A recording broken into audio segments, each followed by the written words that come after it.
Is it a gun that sucks balls? I'm the farting demon in this relationship. I'd be an awesome rich person. You're both just an embarrassment. God, I'm awesome today. We're talking Tom Hanks and his vehicle. Yeah, I had my finger in my mouth waiting for you to finish. You gotta get 4 balls or something? Like dick piercings? No, you know damn well I'm fucking that demon. Still sexy. How could that be close and not be right? Yeah, I'll just kill some random dude. His wishes blow. Hey everyone, and welcome to another Plotty Time Minisode. This week, it's just me, Poppascotch, and I am going to kick off one of my most ambitious projects I've ever done in my entire life. I am doing a 4-part, count it, 4-part series. Every Monday in April, we are dropping you something about Cyberpunk. Now, the first two, I'll kind of talk about the first two. What I'm going to do is I'm going to go through the timeline. I feel that Cyberpunk is an extremely important moment in gaming, and not for any of the good reasons. I also think it's a very important thing to talk about when it comes to really any company in any field that delivers a product and basically lives or dies by what the consumers want. I think there were some fascinating business decisions made around all of this. So I thought it would be fun. I did a bunch of research. I did more research on this than any other fucking episode I've ever done. And, you know, we're not slouches with this. I mean, every episode, we watch the video, we look up other stuff, we think about, we talk about before. We probably put in just personally at least 3 hours a week just researching for the episode. I can't imagine what we'd do if we could do this full time. I might actually get some pretty good stuff in there. Anyway, so the first episode, I am talking about the timeline of Cyberpunk. The first two, it's going to be a two-parter. There's a lot involved here. We are starting with the announcement of when the game is going to come out, and we're going to end with today. And by today, I mean when I finish recording this. So maybe other stuff comes out. It's a moment in time. You know, it's not a perfect history of forever. So the first two are going to be 2 parts, the timeline. Next one after that, part 3 is going to be the review. And my personal review, like how I did the Watch Dogs Legion review. And it's going to be just basically my experience with the game, the mechanics, mostly the story, because it is a story podcast. It's what you guys come here for. But also the other stuff. And then the 4th installment, oh boy. That is where we are going to get into the glitches, the issues, the problems, and the stuff that's wrong with the game itself. I'm not going to talk about overpromising, under-delivering. I'm going to get set in a timeline a little bit. Maybe it'll give me, some fodder for later episodes, but for now, let's just get into it. Let's talk about it. This story starts way the fuck back. October 10th, 2012. Yeah, 10/10/12. That is when the original announcement for this game existed. And this thing is going to be filled with all kinds of comments, but I'm going to be talking about certain elements, and I'm going to be reading some quotes, mostly from CD Projekt Red, sometimes from interviewers or interviewees, people involved with the company, journalists, other people. So we're going to start with a blurb, because I think it's a great, great spot for us to start talking about this. Okay. And I am quoting, "The creators promise that Cyberpunk 2077 will be true to the essence of the cyberpunk genre. Players will be thrown into the dark future year of 2077 and into a world where advanced technologies have become both the salvation and the curse of humanity.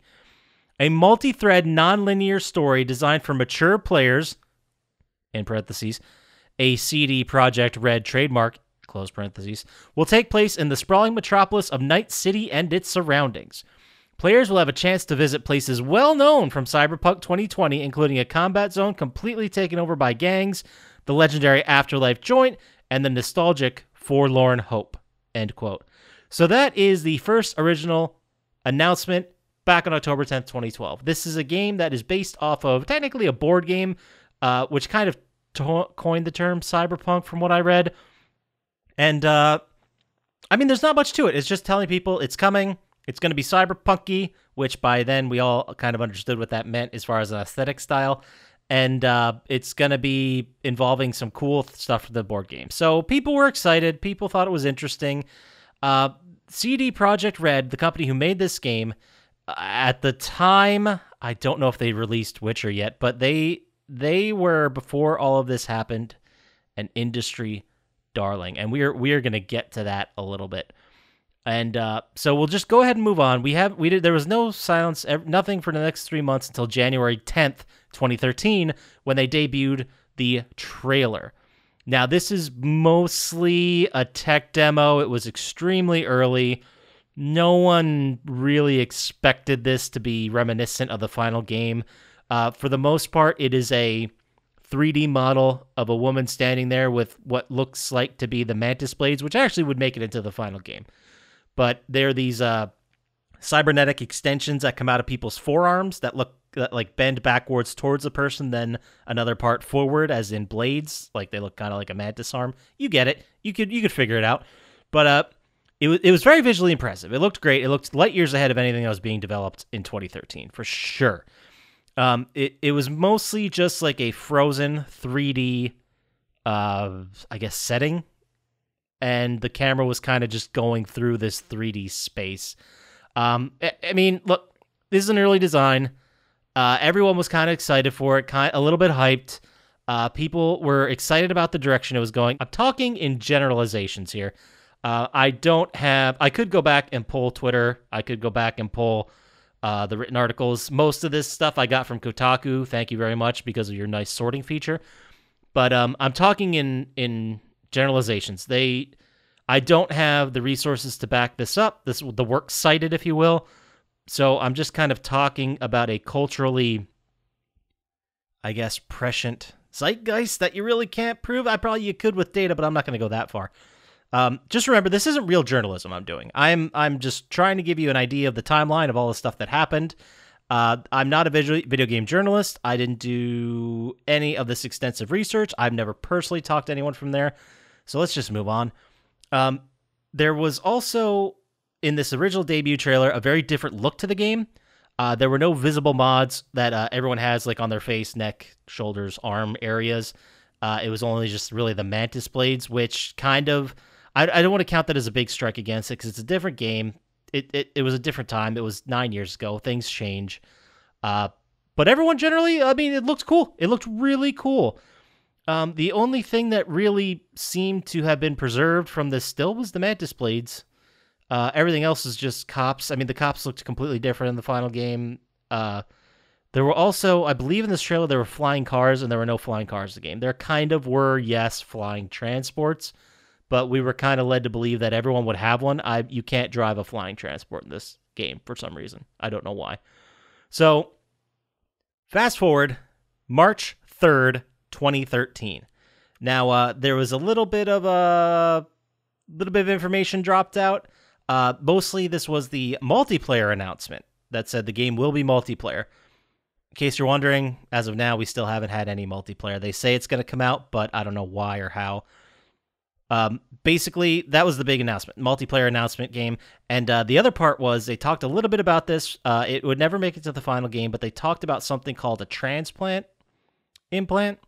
And basically, it was an implant you would have to buy in the game, make it part of your character, and then you'd be able to decipher in-game languages. Like, say, for example, if someone in the game was speaking Spanish and you yourself don't understand it, you could get this implant, put it in your character, and then you could see what they're saying via text, which is actually a pretty neat thing. I don't know why they didn't bother with this. This was dropped, definitely. Now in the game, you see, like, if someone's speaking a different language, it'll originally show up in the language, and then it'll immediately translate to the other game, to your native language. So then we go silent. We go silent for a long time. Remember, that was March 3rd, 2013. We have not heard there's no hint at a timeline, nothing going on, and we are radio silent for over 3 years. The next announcement of anything wouldn't come out till May 10th, 2016. If it feels like people have been talking about this game forever, it's because they were. I mean, geez, 2012. So that was 3 full years and 2 months before anything came out. So when this happened, there was an article on Kotaku that said, and it was titled, "The People Making Cyberpunk 2077 Would Like to Correct a Misconception About Game Development." And there's a lot in here, but basically they talked to Jose Teixeira. He's a visual effects artist that worked at CD Projekt Red, possibly at the time. Not sure if he's still there. But he goes, and I quote, I'm going to read this little blurb from the article. Shout out to Kotaku. Thank you very much. But the quote is, and this is Jose Teixeira talking, quote, I mentioned that we are upgrading the engine based on the feedback everyone gave us from The Witcher 3. Teixeira said, quote, we're upgrading the engine. It's a pretty thorough upgrade. Almost every aspect of the engine is getting upgraded. My particle effects editor is getting upgraded, as is almost every other tool. So this quote-unquote game development, as they call it, is creating tools to essentially do their job. Now, the article, they would go on to say in this, and I'm just going to read off for you, but this is Teixeira again. But the article that was written online was worded in a slightly clickbaity type way that made it sound like we haven't even really started working on Cyberpunk yet, he added. I didn't say that. We're just upgrading the tools. That's all I said. That's something that any company that uses custom software has to do from time to time. That's all. So this is Jose Teixeira on May 10th, 2016, saying, you guys are being ridiculous. Of course we started working on Cyberpunk. We're fine-tuning our tools. Don't even know what you're talking about.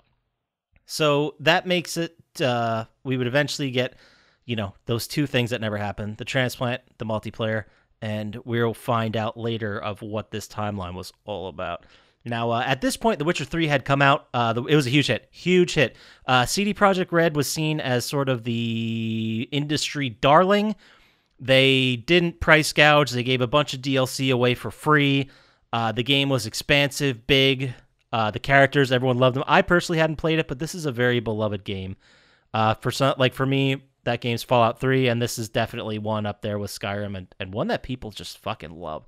I should mention, to be fair, yes, there were glitches in Witcher 3. It was not a perfect game by any means.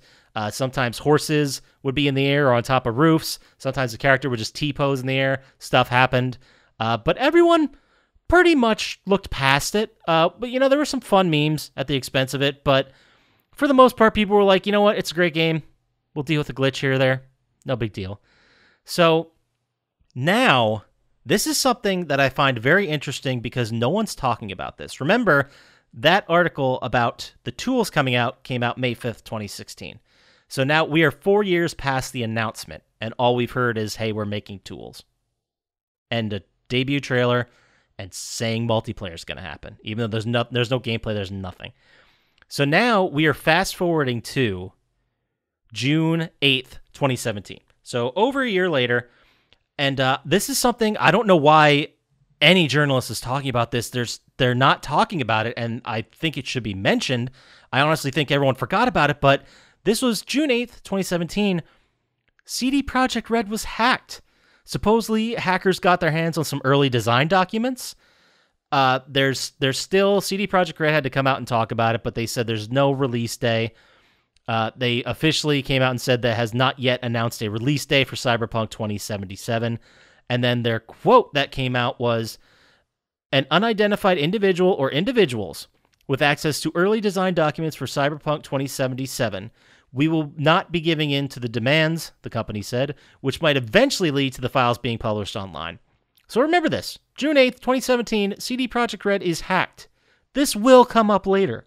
Again, recently, they got hacked. I'll just say it. We're going to get to it eventually. But no one's talking about how they already were hacked, which is kind of embarrassing for any real company. Hacks happen. I mean, they really do. And you got to think for large companies, ones like Capital One, Target, I mean, there have been some huge hacks. Wells Fargo was a big one. There were some big ones out there. And the issues, I mean, all those companies are still around surviving because you can only do much for cybersecurity. It just takes one idiot with a password written on a Post-it to ruin everything. So I'm never going to give a company a hard time for getting hacked. Shit happens, and you can't babysit every employee every second. However, I will give you shit if you get hacked twice. So, they said it was just some early design documents. We have no idea how much this actually came out or what was actually released or if that was all. I don't remember there ever being a document dump online. Maybe if there were, they were just whatever stuff that was in the trailer. It doesn't matter. But we're going to fast forward to 4 months, October 16th, 2017. Now, this was a very interesting thing because there were rumors that came out of bad working conditions at CD Projekt Red. This was October 16th, 2017. Let's remember that date. Now, the rumors that came about were based on negative reviews on the website Glassdoor.com. Glassdoor.com, in case you don't know, used a lot by people looking for jobs, and essentially it's people who have either worked at the company, have been let go, left, whatever. They'll write reviews of what it's actually like to work at the company. You always have to take them with a grain of salt because usually people who feel like they have wronged or have something bad to say are going to be the most vocal. So you got to give every company a chance there because every company isn't really for everyone. And everyone kind of knows this. Everybody who's looking for jobs and understands this. It's when you look at a company and they have only negative reviews, you're like, Jesus, okay. So we were all ready to look past this. A couple people threw it on Twitter and said, look at this stuff. Oh my God, they're the industry darling and they're treating people like this. Maybe we shouldn't praise them this much. This is terrible. Because if there's one thing you can guarantee people will try to do, it's try to tear down someone who's getting good press. Absolutely. That'll be the first step. So what's weird about this is that CD Projekt Red could have just ignored it. This happens at every company everywhere, has happened to dozens of video game companies. It's not a secret that they're tough to work for. And the weird thing is CD Projekt Red put out this huge press release saying that, and I quote, our approach to making games is not for everyone, end quote, which is just weird.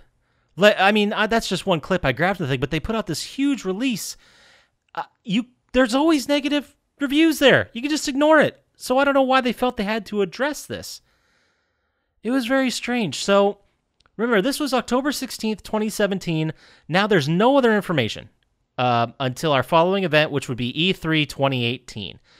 There was, in between those two dates, E3 2018 was June 10th, 2018. So we're talking about 8 months in between these spots, roughly. The only thing that happened in those 8 months is that the official Cyberpunk 2077 Twitter account laid out one tweet, and it said the word beep. That's it. That's all they were giving anybody. Anyway, so we get to E3 2018 and a lot of information. We finally get a lot of news. We finally see a bunch of stuff, and people are pretty fucking hyped. It starts out with the E3 trailer. It's a voiceover. It's all like pre-rendered stuff. This is going to be a bunch of data that's dropping from this E3 2018 thing. But I really like the pre-rendered trailer from E3 2018. Go check it out. It's awesome. It looks fucking awesome. It's other than kind of mostly the setting in the background, this doesn't resemble the game that was delivered whatsoever. Not even fucking close. So that was a huge disappointment. And looking back at this, it's laughably bad. I mean, one of the big E3, I guess, scandals or kerfluffles or whatever we want to call them was back when Aliens Colonial Marines came out and they found out that the trailer looked nothing like the final game. It looked way better, and they got all kinds of shit for it. This was, compared to this was fraud, allegedly. Allegedly. I didn't say that. I didn't mean it. It was fraud. It also comes out 2 days later, June 12th, 2018. Cyberpunk is a first-person role-playing game. Some details that were announced during this section actually did come up and come to fruition. They said that there's going to be a street cred stat, which did come out in the game. The main character's name is V, which is completely correct. You could choose V's gender, appearance, class, and historical background. Which, yes, you could choose the gender, the appearance, sure, class, I can't really agree with, but historical background, you do have the opportunity still at this final game version to decide whether V is going to be a street kid in her background or his background or their background. Street kid, a corpo, or a nomad. I'll get into those a little bit more when we do our review, but that is correct, and that did happen. There was also talk of a cool stat, but that was never implemented, and I don't know what they're talking about. I mean, basically all we have now in the final game is street cred and XP. So I don't know what the fuck cool stat was supposed to be. Now, the next day, June 13th, 2018, there was a closed-door 50-minute demo, mostly to the journalists. This was closed. Wasn't just for anybody. It was just kind of to get journalists an idea of what the game would be like. You basically saw the very early missions with Jackie Wells and Deshawn. A very early mission where you steal a spider bot in order to get to another mission. There's some driving. There's some character creation stats. They showed the Mantis blade. This is all just secondhand. I don't know if this was ever actually officially released. So as far as I can tell from the descriptions and all the stuff they talked about, nothing revealed here did not make the cut, as far as I can tell. So then we get to a pretty interesting moment here where it's around E3. I assumed this article was an E3 interview because it came out June 18th, 2018. So this was an interesting moment because we're led to believe through this interview that production started much later than the original announcement. They're saying around 2015, 2016. And this interview is with Marcin Iwinski, is one of the company's co-founders of CD Projekt Red. This interview is between Jason Schreier from Kotaku at the time. Now he's with Forbes. Big ups, Jason. And Mr. Iwinski from CD Projekt Red. And I just want to read this to you because this is very interesting, and it's going to come up later.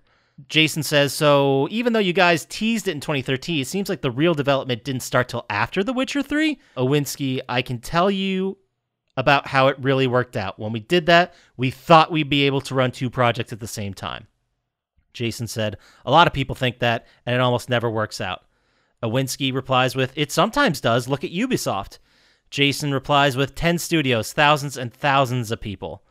And then Iwinski replies back, we would love to have this knowledge. Maybe over time, I think it's also our testament to quality, because theoretically, we could have, but then Witcher 3 wouldn't have been what it was. And again, we thought with expansions, all hands on board, Blood and Wine being 40 to 50 hours, that's all thanks to the fact that there was a smaller group working on Cyberpunk.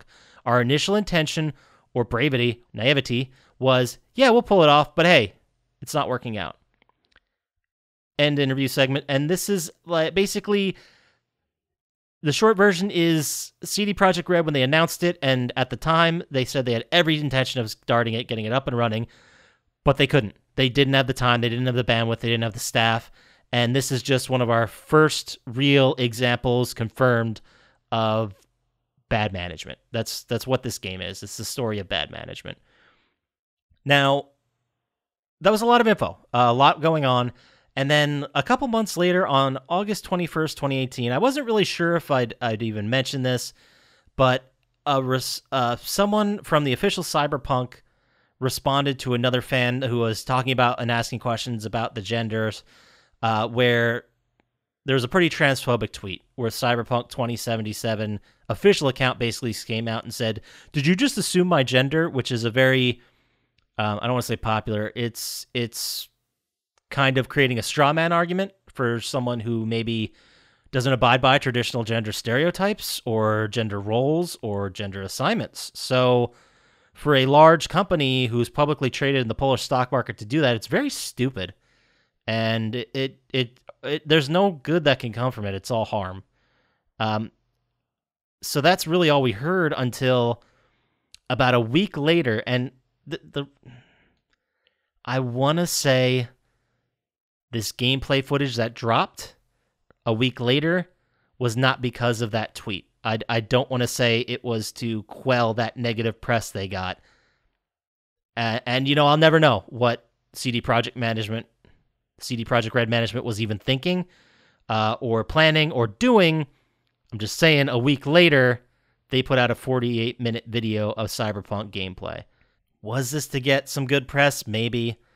The gameplay was great. It looked super tight, but it overstates so many features in the gameplay and the discussion, the narration, including there was a little moment, and I'm not going to go through the whole thing, but there was basically a segment where as the player walked through the area, they'd be hit with basically targeted ads.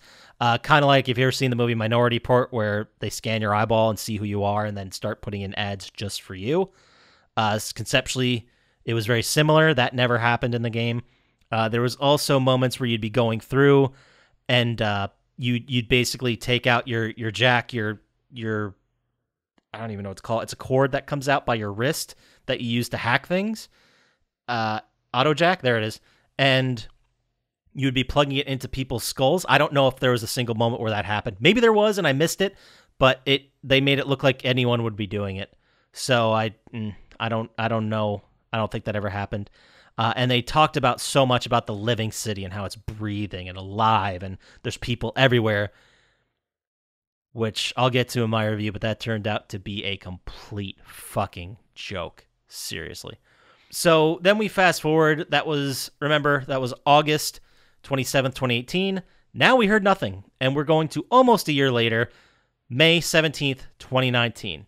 Remember, August 27th, 18, May 17th, 19, almost math, 9 months later. Questions about crunch at the office started to surface, and I did a whole Minisode where I talked about crunch and what that means and what happens.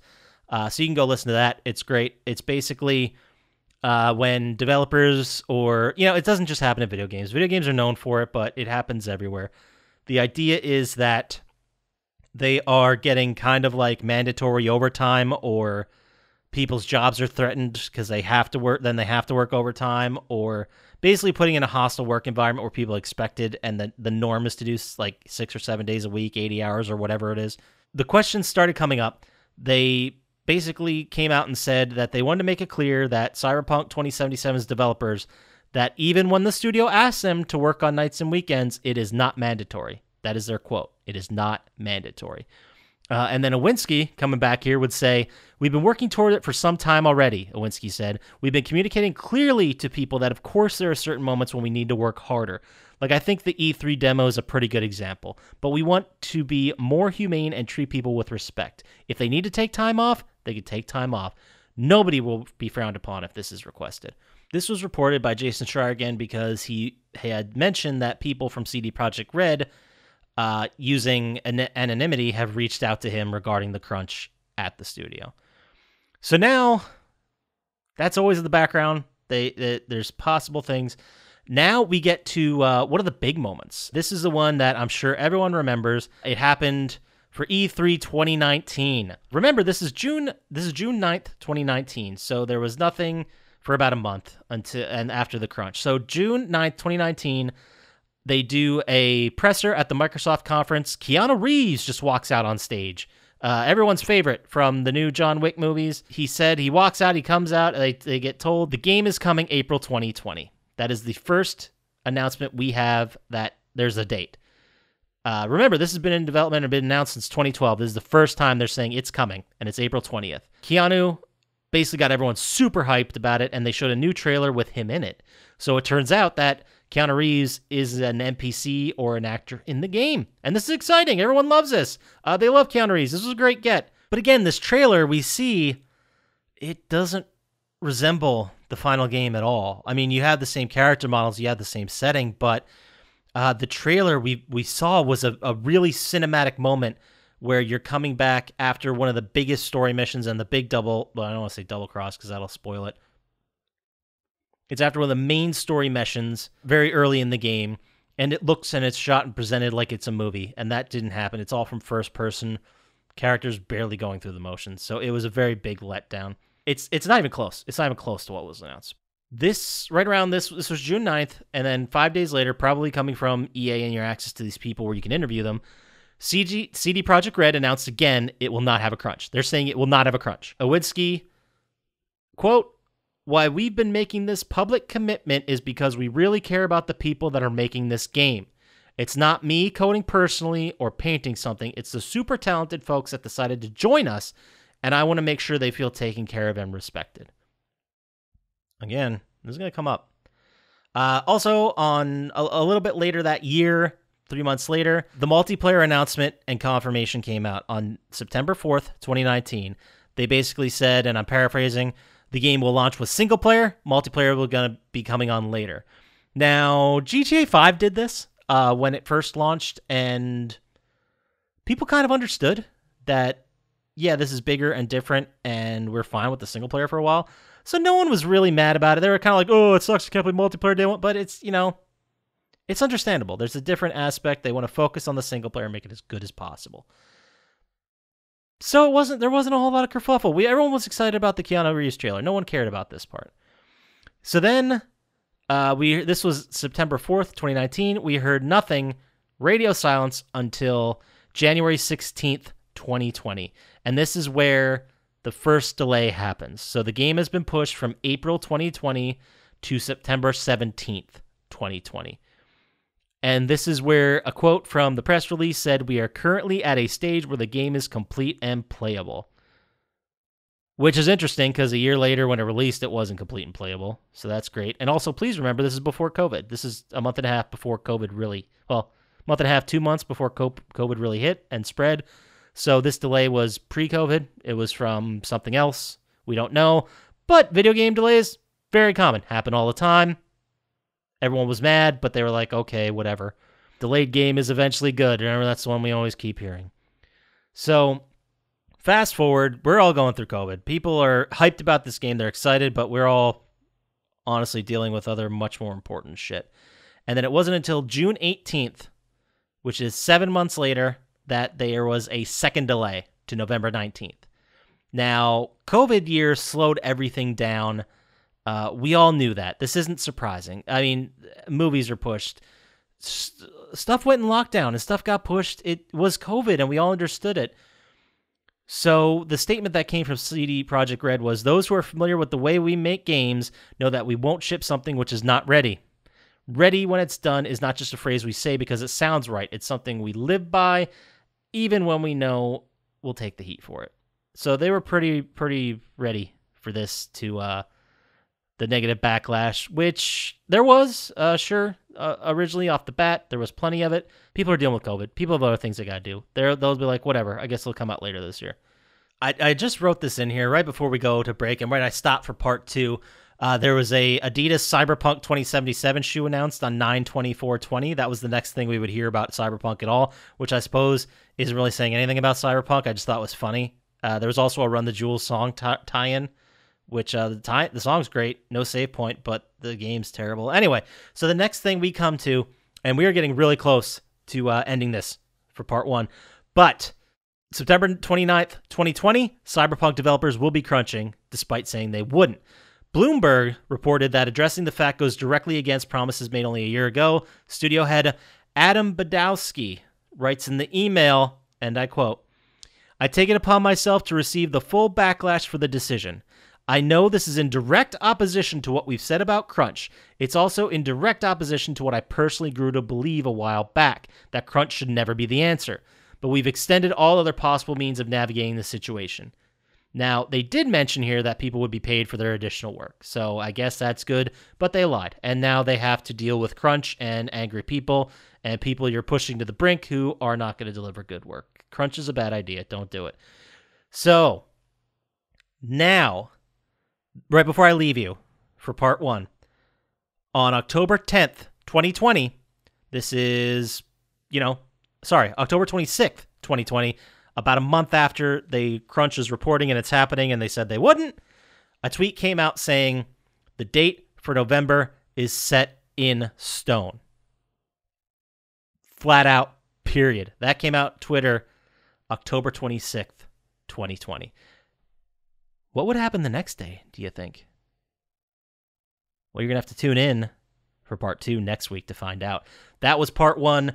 I enjoyed going through it and talking about the timeline.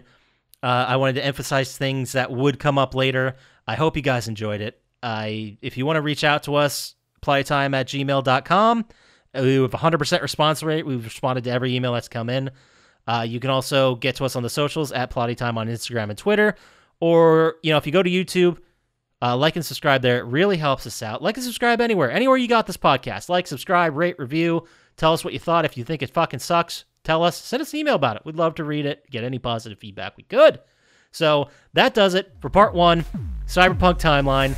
I hope you guys enjoyed it. Talk to you next time. Peace.